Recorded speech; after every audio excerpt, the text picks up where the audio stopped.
வணக்கம் மக்களே. இப்ப நம்ம பார்க்க போறது இடுப்பு வலி யாருக்கெல்லாம் அதிகமா வர வாய்ப்பு இருக்குன்னு பாத்தீங்கன்னா, ரொம்ப நேரம் ஒரே இடத்துல உட்கார்ந்து வேலை செய்யறவங்களுக்கு தான் மெயினா வரும். Example, IT worker, system worker, teacher, driver, tailor and businessman. இடுப்பு வலி எதனால வருதுன்னு பாத்தீங்கன்னா, வேலை செய்யும் போது மணிக்கணக்கா எந்திரிக்காம உட்கார்ந்து இருக்கும் போது இடுப்பு பகுதியில பிடிப்பு ஏற்பட்டு இடுப்பு வலி வரும். நம்ம பார்க்கறது இடுப்பு வலிக்கான பயிற்சி. முட்டியை மடக்காம கால் மேல தூக்கி பிடிச்சு நிறுத்தணும். 1 2 3 4 5 6 7 8 9 10 years. For opposite call 1 2 3 4 5 6 7 8 9 10 years. Right. இப்ப ஒரு கால் மடக்கி உங்க செஸ்ட் லெவல் வரைக்கும் அழுத்தி பிடிச்சு நிறுத்தணும். 1 2 3 4 5 6 7 8 9 10 lakhs. இப்போ இன்னொரு கால் 1 2 3 4 5 6 7 8 9 10 lakhs. இப்போ ரெண்டு காலும் மடக்கி பிடிச்சு செஸ்ட் லெவல் வரைக்கும் பிரஸ் பண்ணணும். 1 2 3 4 5 6 7 8 9 10 lakhs. ரெண்டு காலும் மடக்கி வச்சுக்கிட்டு கால் ஒரு பக்கம் திருப்பும் போது தலையை ஆப்போசிட் டைரக்ஷன்ல திருப்பணும்.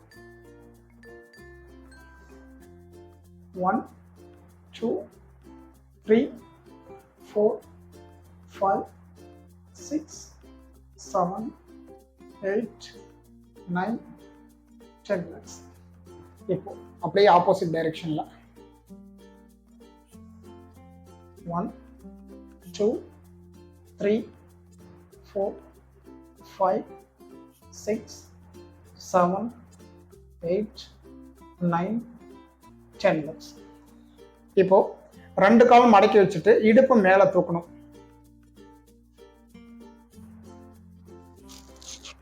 1 2 3 4 5 6 7 8 9 10 lakhs. ரைட். இப்போ குப்புறப்படுத்திட்டு முட்டியை மடக்காம கால் மேல தூக்கணும். 1 2 3 4 5 6 7 8 9 10 lakhs. இப்போ ஆப்போசிட் கால் 1 2 3 4 5 6 7 8 9 10 lakhs. இப்போ இடது கை உயர்த்தும் போது வலது காலம் நீட்டணும்.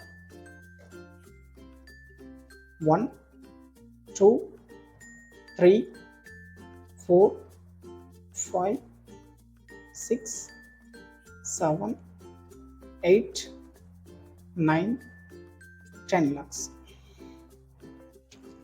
இப்போ அப்படியே ஆப்போசிட் டைரக்ஷன்ல 1 2 3 4 5 6 7 8 9 10 lakhs. இப்போ தலையை மேல உயர்த்தும் போது இடுப்பு கீழ் பகுதியில வரணும். 1 2 3 4 5 6 7 8 9 10 lakhs. அப்படியே ஆப்போசிட். தலையை கீழே குனியும் போது இடுப்பு மேல உயர்த்தணும். 1 2 3 4 5 6 7 8 9 10 lakhs. இப்போ முட்டி போட்டு குதிகால் மேல உட்கார்ந்துட்டு ரெண்டு கையை நீட்டி சாமி கும்பிடுற பொசிஷன்ல போகணும். 1 2 3 4 5 6 7 8 9 10 lakhs. எக்ஸசைஸ் பண்ணா மட்டும் பத்தாதுங்க, நீங்க உங்க போஸ்டரை கட் பண்ணணும். உட்காரும் போது நல்லா நிமிர்ந்த நிலையில் உட்கார வேண்டும். ஒரு மணி நேரத்துக்கு ஒரு முறை நீங்க உட்கார்ந்து இருக்கிறத இடத்தை விட்டு எந்திரிச்சு மினிமம் ஒரு 50 மீட்டர் டிஸ்டன்ஸ்க்காவது நடக்க வேண்டும். நீங்கள் படுக்கும் போது ஒரு தலையணையை கழுத்து பகுதிக்கும் மற்றொரு தலையணையை 2 மூட்டுகளுக்கும் கீழ்ப்பகுதியில் வைத்து படுக்க வேண்டும். பின் குறிப்பு: நீங்கள் இந்த பயிற்சிகள் செய்யும் போது வலி குறையவில்லை என்றாலோ வலி அதிகரித்தாலோ பக்கத்தில் இருக்கக்கூடிய பிசியோதெரபி மருத்துவரை அணுகவும். தேங்க்ஸ் ஃபார் வாட்சிங்.